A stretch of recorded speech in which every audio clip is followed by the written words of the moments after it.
చూడండి చూడండి, నేను మన విశాఖ జిల్లా భీములపట్నం నుంచి మీతో మాట్లాడుతున్నాను. ఇక్కడే పుట్టి పెరిగాను. మత్స్యకారుల సమస్యలు నాకు తెలుసు, రైతుల సమస్యలు ఏ విధంగా తెలుసు. మత్స్యకారులకు ఇక్కడ మినీ హార్బర్ కట్టారు.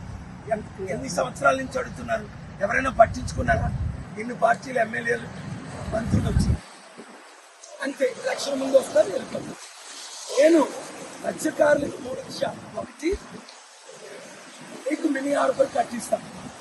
2, మీరు ఫిష్ ఎక్స్పోర్ట్ చేయడానికి మంచి అవైలబిలిటీ ఫెసిలిటీస్ అన్ని నేను ఇస్తాను. 3, నేను మీకు ఆర్థికంగా అన్ని విధాల 5 లక్షల కోట్లు ఇచ్చిన మిమ్మల్ని ఆదుకోలేదు. కనుక మత్స్యకారులందరూ ఇంతవరకు వాళ్ళకి అవకాశం ఇచ్చారు. ఇప్పుడు నాకు విశాఖ ఎంపీగా కొండ గుర్తుకు ఓటేసి సీరియల్ నెంబర్ 1 ఒక్క అవకాశం ఇవ్వండి. మన విశాఖని ప్రపంచంలో బెస్ట్ పోర్ట్ సిటీగా, బెస్ట్ సిటీగా నిరుద్యోగులకు ఉద్యోగాలు ఇస్తూ అన్ని విధాలా ఆదుకుంటాం.